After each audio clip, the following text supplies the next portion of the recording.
Good afternoon. Can you hear me okay? Because this is a little far from my mouth, so I might have to. Can't hear me at all?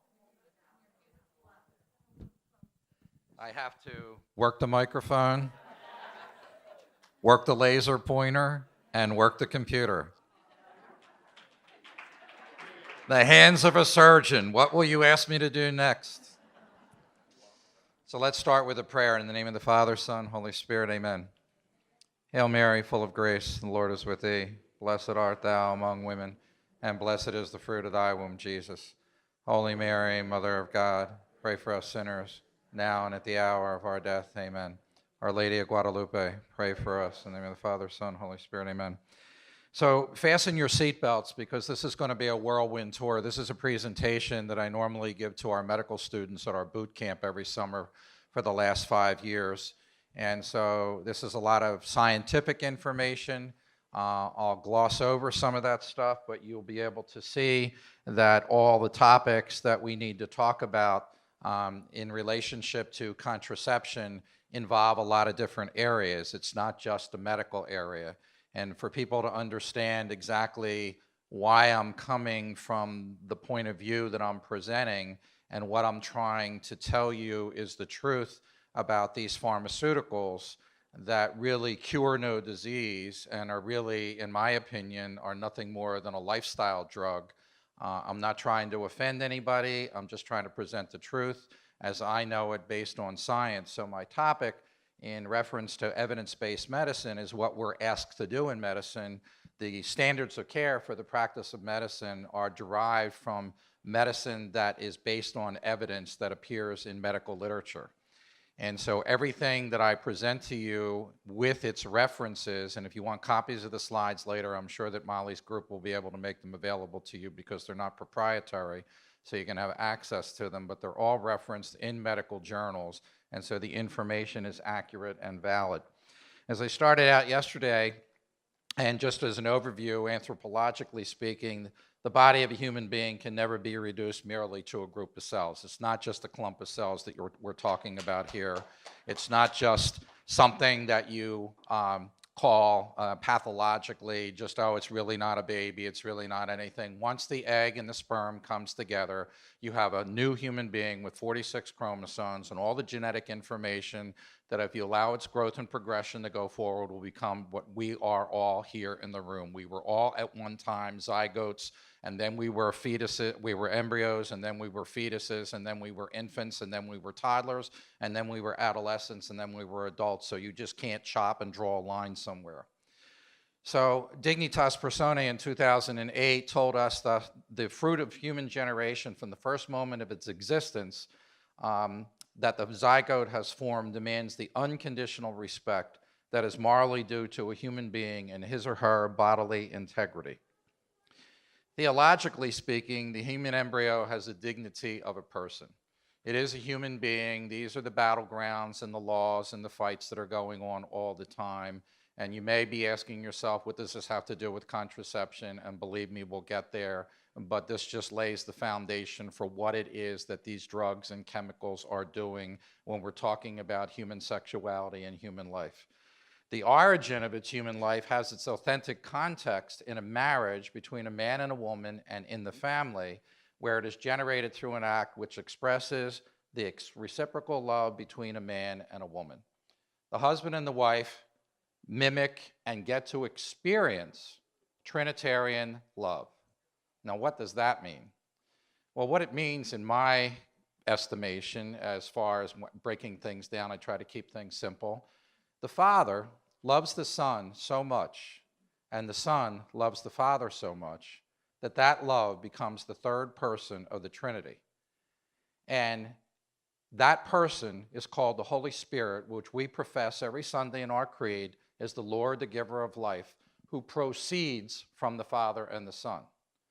And so a husband and wife in conjugal intimacy get to exchange that same love that exists between the Father and the Son.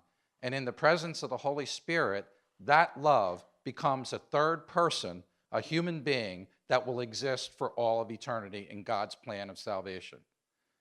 So what we're doing in marital love and what we're doing in marital intimacy and what we're doing in our procreative aspects of our relationships is saying yes to love and life and yes to babies and bonding, and contraception does not.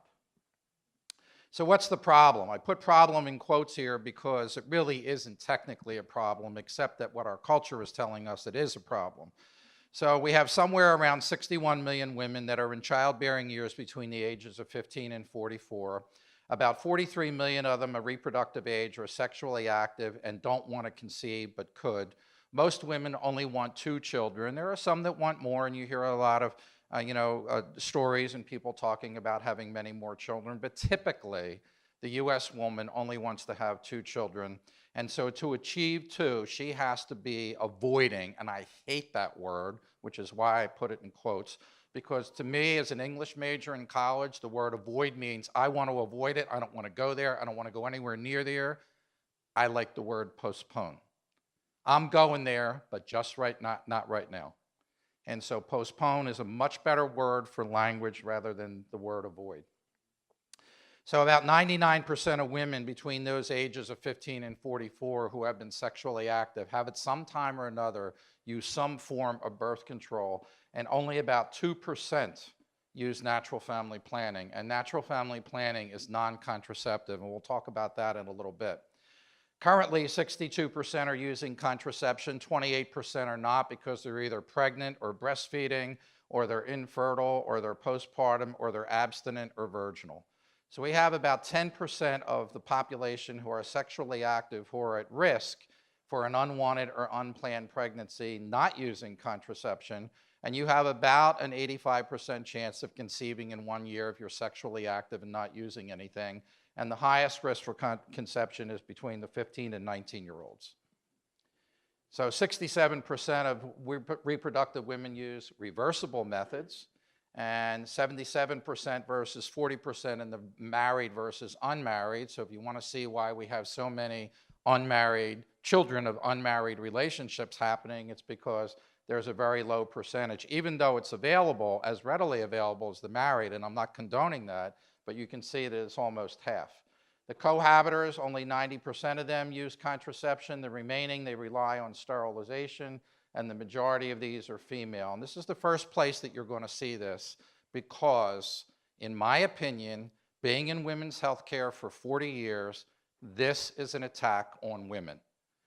And so even though there are men in this audience, there are men who love the women that are sitting next to them or are in relationship to them in their family, whether they're mothers or sisters or wives or fiancés. And so we need to take a look at this because I'll talk a little bit about the theology of why this attack on women is the way it is in contraception. Under the age of 30, the pill is the leading method. Over the age of 35, sterilization is the leading method. The majority of women who do use the pill, only 10% roughly of males use condoms, and less than that with the female condom. We have about 6% of the population using long-active reversible contraceptives. That's the new euphemistic term in medicine for IUDs, intrauterine devices. Now they call them LARCs.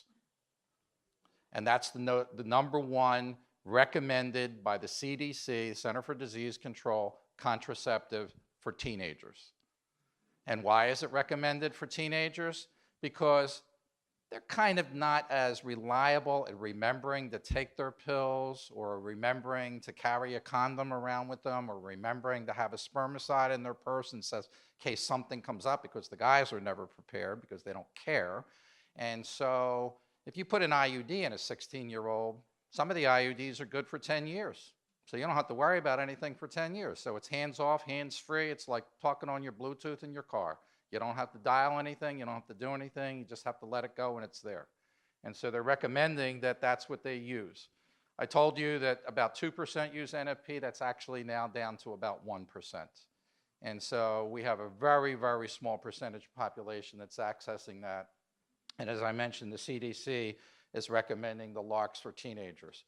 Sterilization is the leading method among blacks and Hispanics. And so when you talk about this eugenics that was mentioned yesterday and this morning with this whole contraception issue, My personal opinion, again, and I agree with what Bishop Thomas said and what Michael Voris said yesterday, there is a tree in our culture that has branches of abortion and euthanasia.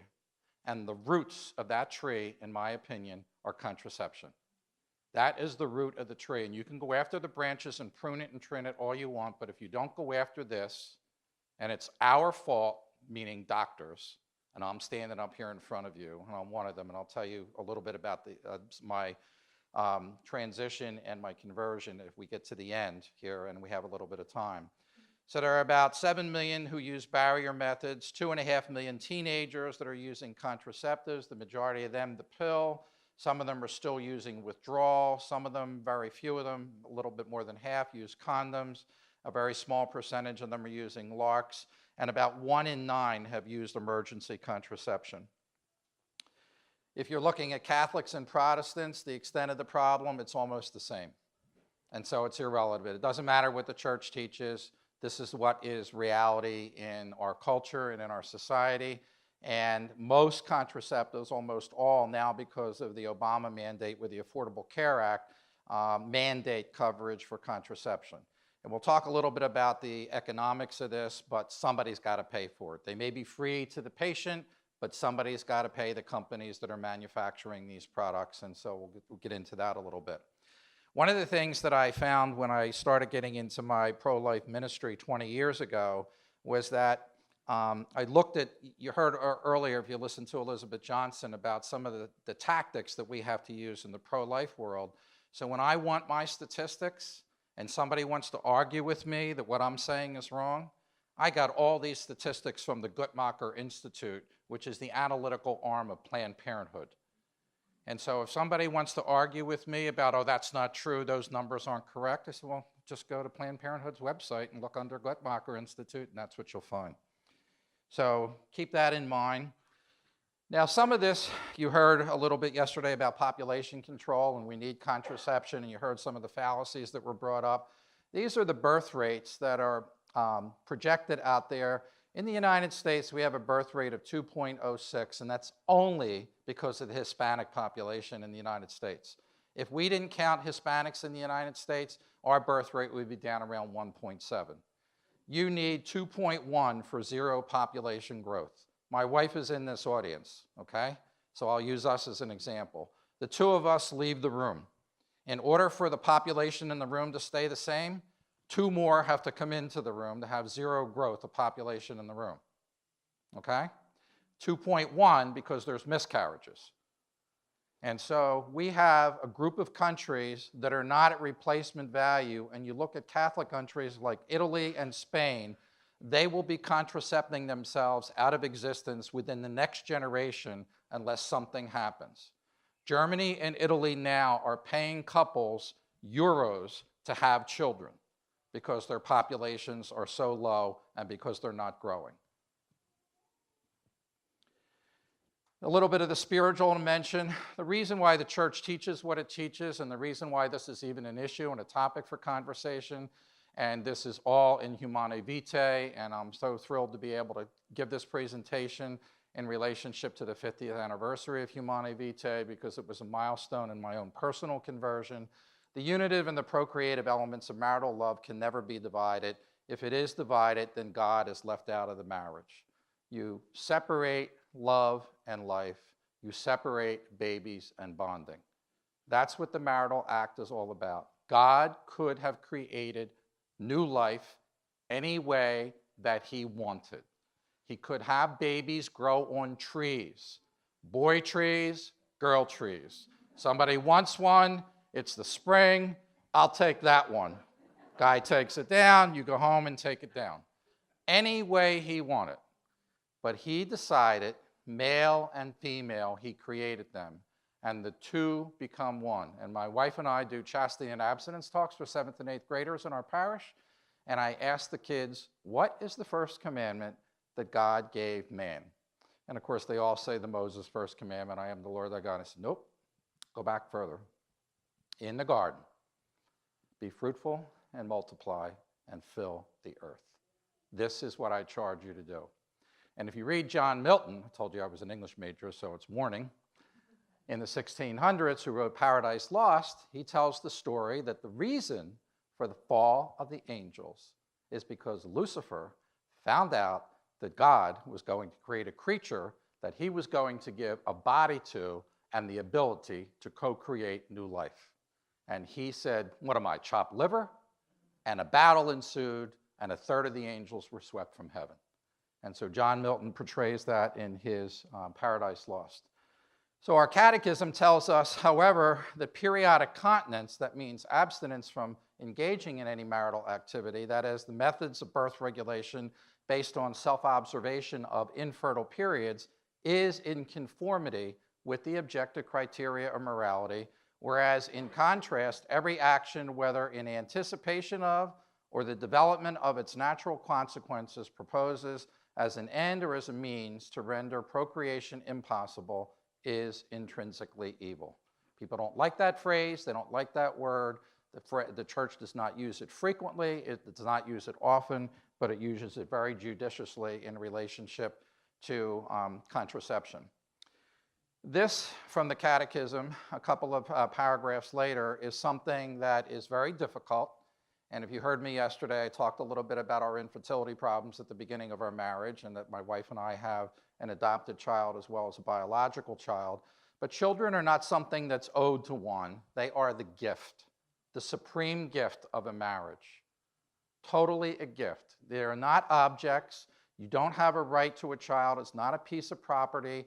The only right that the only one that has a right is the child, who has the right to be the fruit of a specific act of conjugal love of the parents, and the right to be respected as a person from the moment of conception. And so all you have to do is watch Dr. Who, Dr. Seuss's, a person's a person no matter how small, and you know that this is what we are and how we all started. Humanae Vitae tells us that any direct interruption of either the generative process already begun, such as an IUD or an abortive fashion, if the embryo is already involved, or any willed and procured abortion, even if it's for medical or therapeutic reasons, are absolutely excluded for regulating birth, and any sterilization, whether temporary or permanent, is excluded. Anything that would render procreation impossible is completely prohibited. Life once conceived has to be protected. This is Donum Vitae from John Paul II in 1987. And he also goes on to say that even though all of this is a teaching of the church, the suffering of spouses who are unable to have children or who are afraid of bringing children into the world that may be handicapped or suffering from some sort of genetic birth defect is something that all of us need to evaluate and properly care for and take into prayer.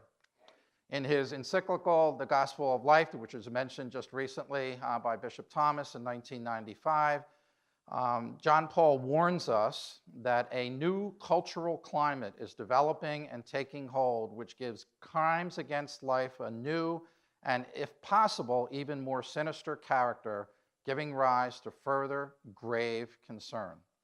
And so what he's talking about here is that if we take away the total freedom and the assistance of healthcare systems to provide what we need to provide, and you already see this even in Catholic hospitals who are doing abortions and who are allowing sterilizations and promoting that for the good and the health of women. And believe me, after 40 years in women's healthcare, this is not authentic women's healthcare. It just is not. And you'll see that in a couple of minutes. God, however, does not want us to have all of the children that we can ever have. Now, I started out yesterday and I told you that God has a plan. And so my wife is number 8 of 9. Suppose her parents decided to stop at 7. I would not have my wife. I would not have my 2 children. I would not have my 10 grandchildren. I might be married to somebody else. I might have other children, but not the way it is. Suppose Catherine of Siena's parents decided to stop at 21. She was number 22 out of 25. We wouldn't have a Catherine of Siena. God has a plan. He calls married couples to responsible parenthood, and the sequence of their responsibilities is first to him, and then to your spouse, and then your immediate, your children and extended family, and to society. And what has our culture done? We've inverted it.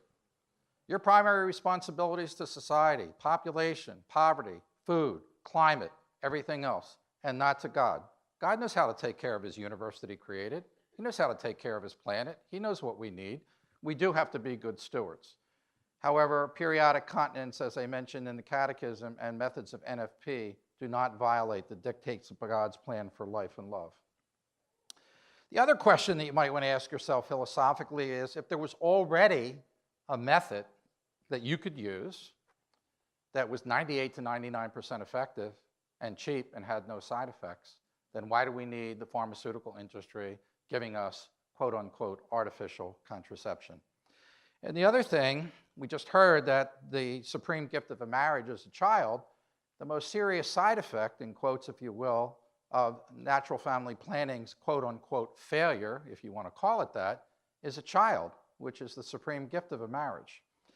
The other thing as an English major that always fascinated me about the word contraception is that if you break it down into component parts, contra means life, and ception means conception or the beginning of life. So Satan just calls it what it is. I'm against life. And here are all the drugs and all the products and all the things that you can do, and 99% of them involve women. Only 1% involves men with the condoms. 99%, you can put hormones into your body, an implant into your arm, piece of plastic up inside your uterus, a big piece of saran wrap around your vagina and your external genitalia called the female condom. It's called reality, which nobody ever uses, and it's very expensive. He just calls it what it is. And all of us in the natural family planning world, we're arguing over, natural family planning is not really attractive. It sounds so weird. How about if we call it just family planning? No, how about if we call it fertility awareness? We're arguing in the weeds. The devil's in the details. We're in the weeds arguing over it, and the contraceptors just call it what it is. So contraception violates the nature of the conjugal act. It separates love and life and babies and bonding. It's anti-life. Contraception itself is not a sexual act. If I was standing here holding an IUD in front of you, it's just an object. Not any different than any other object. It's how you use it and what you're using it for, and its only purpose is to prevent life. It has no other good.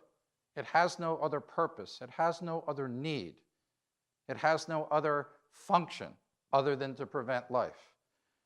It's a willing against life, and people that are not engaging in sexual activity cannot therefore contracept, because contraception is a willing against life. And if you're not engaging, I can remember the first time I went to pick my wife up for a date, and I was 18 and she was 17, and we were going out, and as we were going out the door, and I said goodbye to her parents, and her mother yells out and says, "Remember, Betty," her father called her Lizzie and her mother called her Betty, she said, "Remember, Betty, sex makes babies." Now, from a woman who had 9 children and 144 grandchildren when she passed away, I guess she kind of knew a little bit about what she was talking about. On the flip side, philosophically, with natural family planning, women are born with all the eggs they're ever going to have. So you have about 500,000 when you're born. You have about 50,000 when you go through puberty, or about 500,000 when you go through puberty. A little bit more than a couple of million when you're born, but they dissipate over time. And by the time you're 40 years old, you're down to 50,000. And by the time you go through menopause, you're down to none. And so gradually over time, women's fertility is gradually declining. But women are only fertile 1 day a month, and that egg only lives 12 to 24 hours. So if you accurately knew which day a woman was ovulating, and you abstained for that 24-hour period, in theory, and I'll get to another part of it in a minute, then if you had conjugal intimacy, you would never accidentally, remember sex makes babies, so there is no such thing as an accident, have a child, unless you wanted one. Now, there is a fertile window of about 100 hours because men mess everything up, as they usually do. Men are fertile 24 hours a day, 7 days a week, 365 days a year, 366 in a leap year, well into their 60s, sometimes into their 70s, and sperm can live for 5 days in fertile mucus. So the fertile window is roughly 6 days a month. And if you knew when that was going to happen, if you wanted to conceive, you would concentrate your intimacy during that window. And if you wanted to not conceive, then you would concentrate your intimacy and abstain appropriately until your responsible parenthood made you discern what it is that you wanted to do. The other thing about natural family planning is that it fulfills the theology of the body teaching of self-gift. John Paul tells us that we really can't know ourselves unless we give ourselves to each other completely. When I walk into the bedroom in my spouse and I say, I give myself to you willingly, but I'm going to contracept tonight so you can't have my fertility. Or on the other hand, she says, I receive you and I'll give myself to you, but you can't have my fertility. Well, then you're withholding. And that's a lie. And the lie then perpetrates the rest of your marriage and it penetrates your communication. And so we have a problem. In natural family planning, we have a medical model. Naprotechnology, Tom Hilger's Pope Paul VI Institute, appropriately named after Pope Paul VI with Humanae Vitae. And he has the most extensive research, fellowships, and textbooks that document the treatment of every single solitary gynecologic problem that any woman could ever have without using any contraceptive methods. Completely documented, researched, annotated. Why don't you know about it? Because it can't get published in any of the popular OBGYN journals in the United States because they are owned by the pharmaceutical companies. So the green journal and the gray journal that are the OBGYN maven journals, every article underneath, Dr. So-and-so's research is funded by so-and-so pharmaceutical company. Every one of them. So he self-publishes his textbook, he self-publishes articles in the British Medical Journal, the Scandinavian Medical Journal. But it is a multi-index method that's very inexpensive. It's environmentally friendly. There's no chemicals. There's no drugs. There's a whole plethora of technology with the OV watch, fertility monitors, and over 1,700 apps that you can now put on your phone. And so now they have an app on your phone that if you use the thermometer with Bluetooth, the temperature goes right into your phone. It charts it. It puts it on a graph. You can send that email or fax it or whatever way you want to do it to an instructor. And so it's not the same as contraception because people not engaging in intimacy cannot contracept. And that's the argument. What's the difference? What's the difference if you don't want to have a baby if you contracept or use NFP? This is the difference. There's no separation of babies and bonding. I'll deviate briefly here from my slides to tell you that I heard a Christopher West story. For those of you who may not know Christopher West, he's a big promoter of theology of the body, and he told a story that if your grandmother was dying, 77 years old, lying in bed dying, terminal illness, the difference between contraception and natural family planning is that if natural family planning, you allow grandma to die a natural death. Contraception, you walk in and put a pillow over her head and smother her.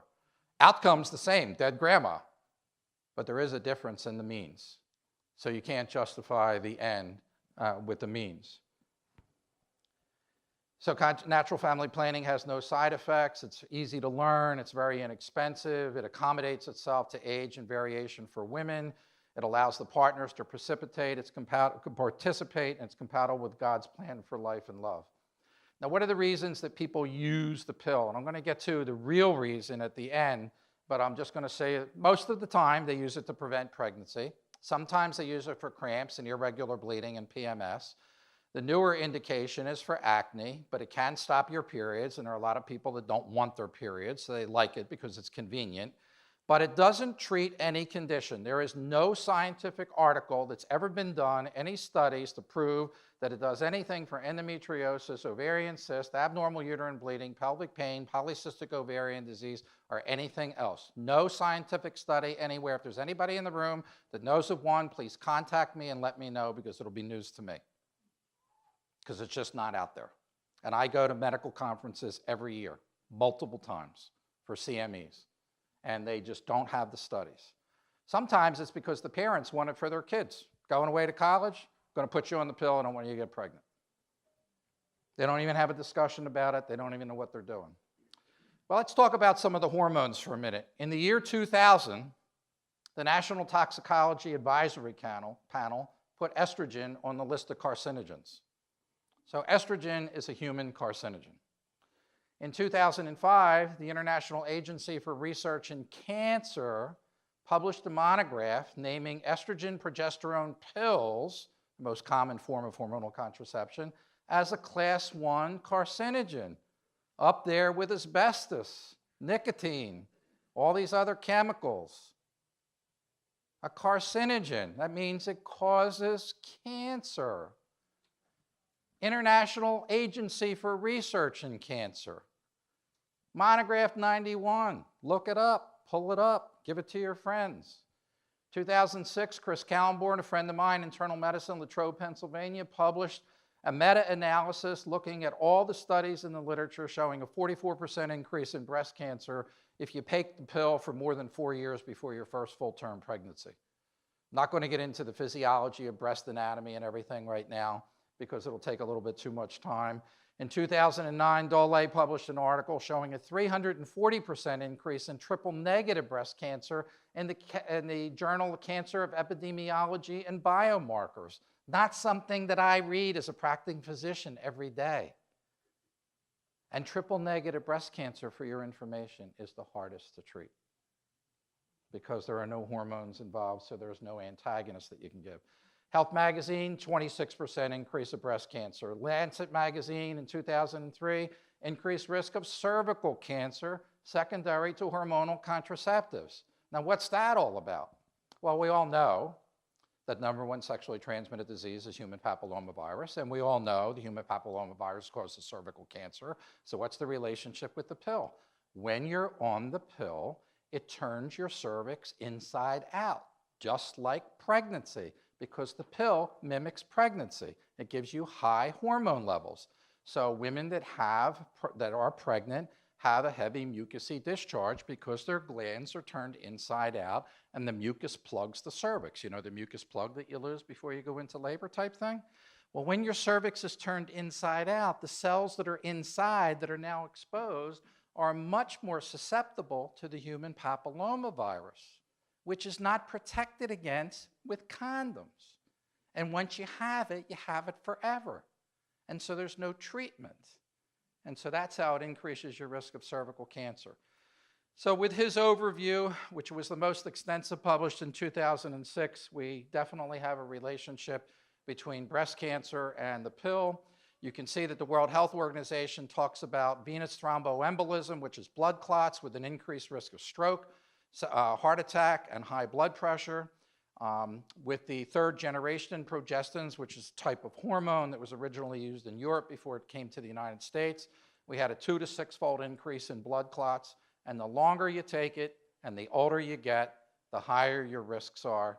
And this is Dr. Angela LaFranchi and Joel Brind in 2005 who published that article showing that correlation. Look at these studies. Increases in breast cancer. What's the bottom one? I just added this to the slide right before I came. New England Journal of Medicine, December of 2017, 1.8 million women, 10.9 years of use, 20% increase in breast cancer using only low-dose pills. 95% confidence interval. What more evidence do you need? It's out there. You're not being told that. No doctor, when you walk into the office, you say, "Can I help you today?" And the girl says, "Yeah, I want the pill." And the doctor says, "Got any medical problems?" And the girl says, "No, I'm pretty healthy." "Do you smoke?" "No, I don't smoke." "Okay, here you are. Here's a year's work. Go home. Start them next Sunday." Boom, done. Come back and see me next year. European countries, Germany and Japan, over the counter. $12. Over the counter. Anybody could walk in and buy them. Any high-risk patient could walk in and buy it without any medical evaluation. If you're currently taking the pill, 24% increase. If you've taken it for more than a period of 5 years, 58%. And if you're over the age of 45 and you're on it for menopausal symptoms, that's a new thing with no medical indication, you up your rate for breast cancer by 144%. Wow. How do they work? Now we get into the other aspect, the abortion issue, okay? 96% of the time, no ovulation, no egg, no baby. Sperm migration, 2% of the time, has progesterone in it, thickens the mucus, makes it impenetrable or less penetrable to the sperm. 1% of the time, it thins out the lining of the uterus and prevents implantation. So you hear references when we're in the other room that there are maybe 58 to 60 surgical abortions since it was legalized in 1973.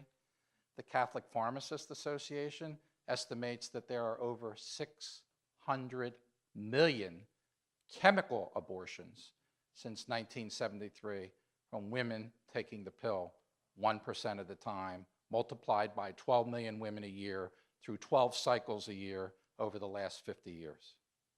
600 million. So the 60 million is just on the top of the surface, and underneath we have abortifacients that are aborting our kids. The morning after pill has a post-fertilization effect documented in the Lineker Quarterly, the Catholic Medical Association journal. We have the Annals of Pharmacology in 2002 with Stanford and Larrymore, and a couple of other articles from CMA members that emergency contraception and the morning after pill both have a post-fertilization, or if you want more harshly, an abortifacient effect. And so we're aborting our babies and we don't know.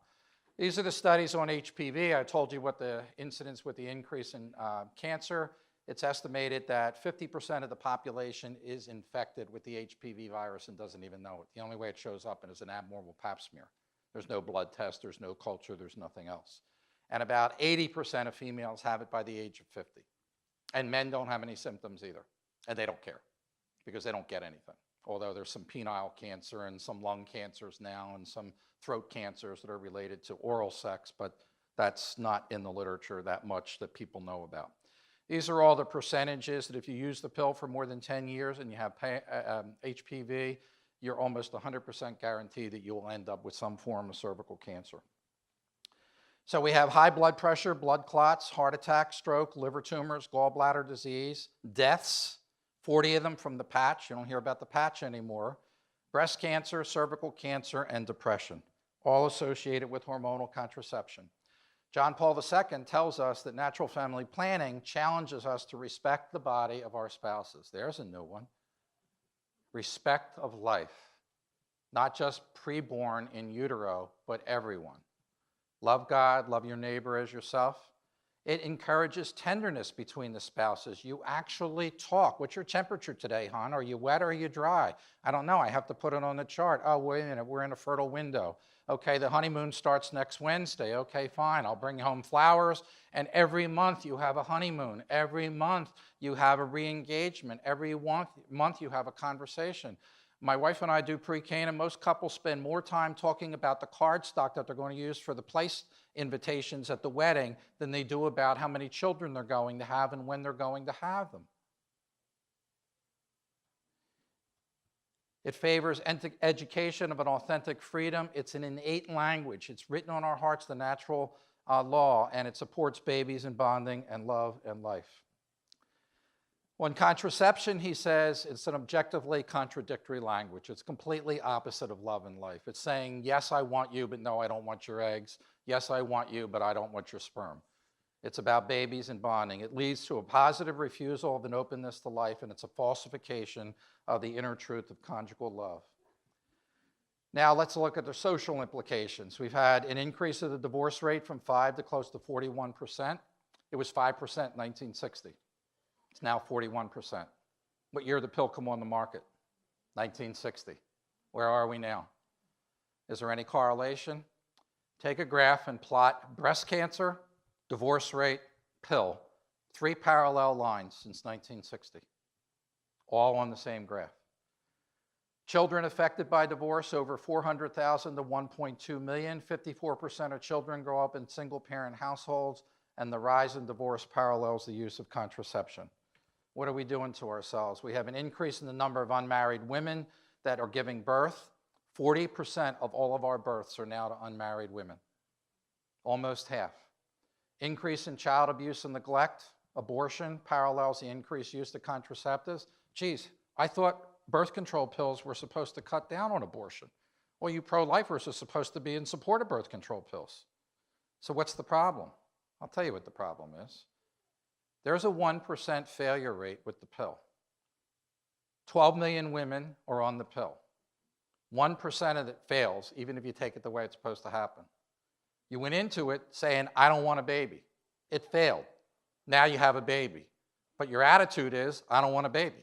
So how are you going to get rid of it? You're going to abort it because you never wanted a baby in the first place. So it's a lie. Contraception parallels abortion. It doesn't decrease abortion. We're still doing over 1 million a year. There's still going to be 3,300 today. There's going to be a couple hundred while we're in this room, while we're standing here and talking about it, all over the United States. And in the United States, it's 1 million. You know what it is in India? 16 million a year.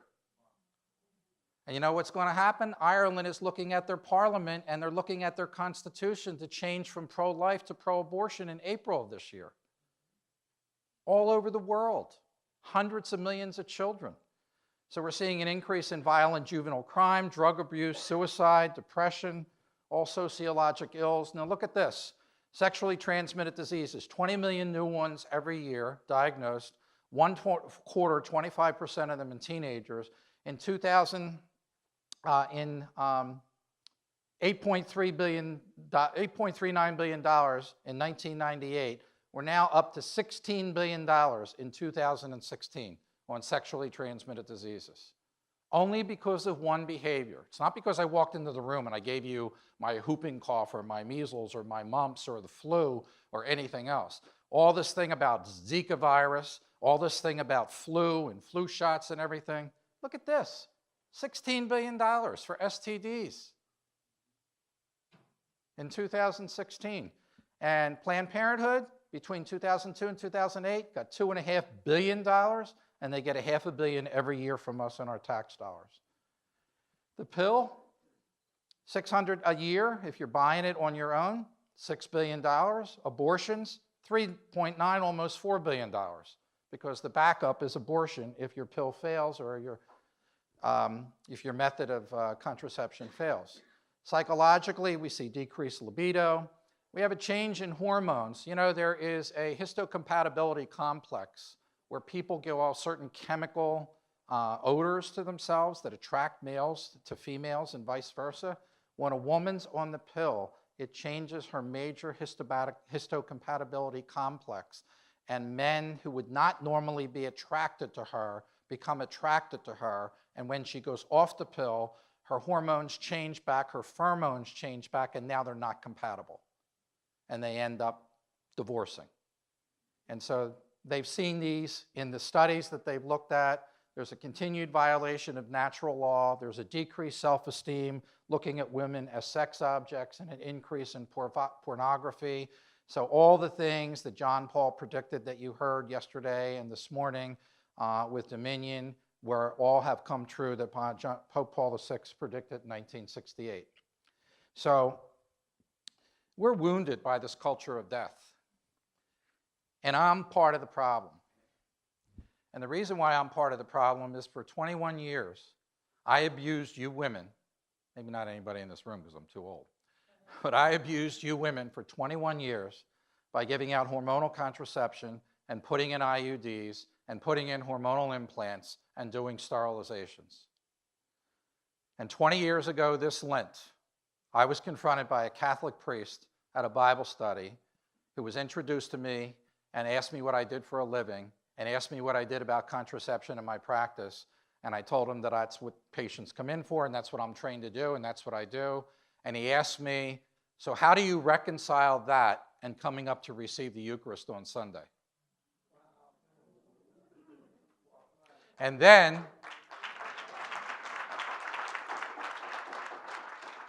then he followed up by sending me an envelope in the mail with a copy of Janet Smith's Contraception, Why Not? And a copy of John Paul II's Evangelium Vitae, and an invitation to a natural family planning class.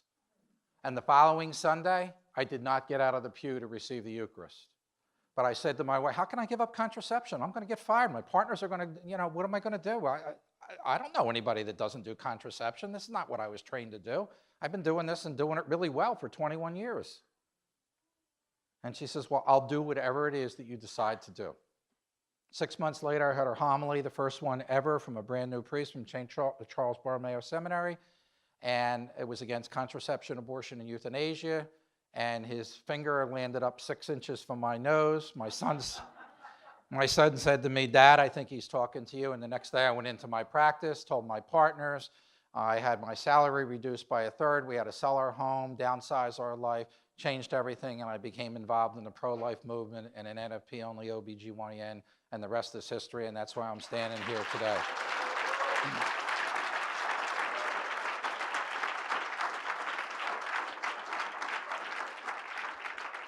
So these bottom things are killing us, and they're killing our families, and they're killing our marriages, and they're killing women. And this is, as I said, mostly against women.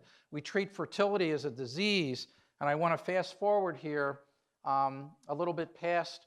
One of the things that we have to do in medicine is we have to give informed consent. We got to tell people what the meaning and what the complications are of what it is that we're doing for them, whether it's a surgery or whether it's giving them a medication. You could have an allergic reaction. So what I did was I took a package insert from one of the popular pills, and this is the end, so I only got a couple of minutes. I only need you to look at the red stuff. It does not protect against HIV and sexually transmitted diseases. It thins out the lining of the uterus and reduces the likelihood of implantation. I didn't add that. That's what's in the package insert in parentheses. If the manufacturer of the pill is telling you that it prevents implantation, you don't have to argue that it's an abortive fashion because the maker is telling you that that's what it does. It's indicated for the prevention of pregnancy.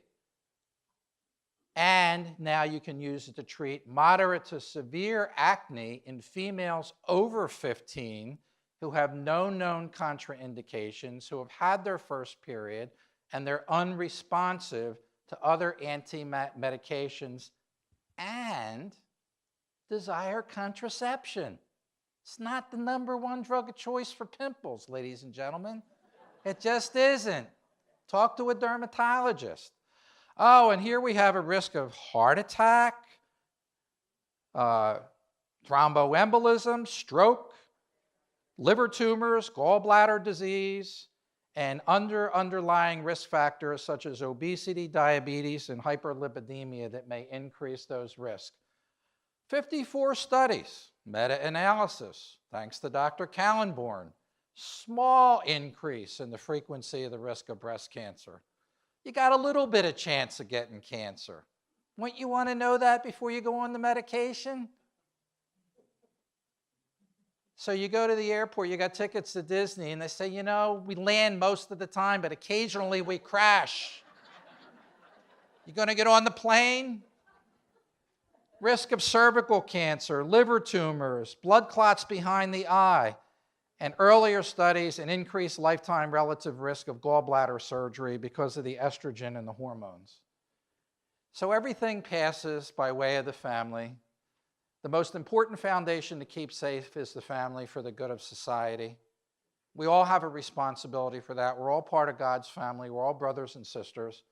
Modern technology can extend the forces of evil through the world at an alarming rate. You saw what Elizabeth said about social media. Take a page out of their book. We can use the same technology to spread the good word, to tell the truth. That's why I became the president of the Catholic Medical Association. I want people to know the truth. You know how many members we had in 1968? 10,000. You know how many we have right now? 2,300. You want to know why? Because when Humanae Vitae hit, they all left. And they haven't come back because they can't reconcile the contraceptive teachings of the Catholic Church. And our mission statement is that we will uphold the teachings of the magisterium of the Catholic Church in the practice of medicine and science. That is what our mission is. And we will not let go of that. We will not back down. Fertility is not a disease. It's a gift to be cherished. My wife and I know that personally. And we physicians, because now you need a prescription. This is one of the things that I kind of have a little personal bias with the opioid epidemic, and they're blaming the pharmaceutical companies. You can't get legal opioids in the United States without a prescription from a doctor. You have to have a DEA number. I have to have a DEA number to write a narcotic. If they want to find out if I'm overprescribing narcotics, all they have to do is go on the DEA website, look me up, and they'll see how many. Okay, I'm taking away your DEA number. You can't write narcotics anymore. Go after the doctors first that are writing too many things. That's the easy answer. You don't have to sue the pharmaceutical companies. If somebody wants to use them, they're going to make them. That's business. But you can't get it without a prescription unless it's illegal. You can't get the pill or an IUD or an implant without a prescription. So we are the key. But you women, I'm just going to pose to you one to the men in the room. Suppose there was a male contraceptive, and suppose it slightly increased your risk of prostate cancer, and it made you a little bloated, and you gained about 3 or 4 pounds a month, and your belt got a little tight, and you had to let it out, and you got some pelvic cramping down here in the area of your prostate gland, and your testicles swelled up a little bit, and you got a little bit puffy, and you got a little bit of drips of blood coming from the end of your penis. And it increased your risk of heart attack, and it increased your risk of stroke, and it increased your risk of blood clots, and it increased your risk of gallbladder disease, and it cost $60 a month, and you had to take it every day. How many guys in this room would volunteer to take that so that they wouldn't get somebody pregnant? So that they could have uncommitted, unfettered sexual activity and never have to worry about fathering a baby? How many guys? Raise your hand. So then why do you let the women that you love take them? Why?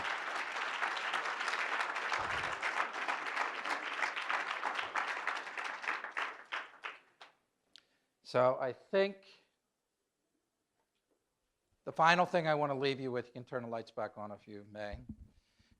We physicians are called to first do no harm. And so I will not ever harm, and I'm committed to not harming any woman ever again. I have no idea. I was writing 8 to 10 prescriptions a day, 4 days a week that I was in the office, because one day I was in the hospital and on call, for young girls taking the pill for a period of 21 years, thousands and thousands and thousands of prescriptions. And 1% of them were aborted. And I cried when I had to confess that at the end of my conversion, when I had to go to confession to a priest. And of course, as it turned out, I was at a retreat at Malvern Retreat House right outside Philadelphia. And I figured, well, this is a good priest to go to. He doesn't know me. And I get in there, and here it's the chairman of the theology department of Villanova University. So he and I had a nice conversation. But I walked out of that confession in tears, and I said 2 things. I'll never do it again, and I'll never say no to God again. So thank you all for listening, and if you have time for questions, we can do a couple of questions. And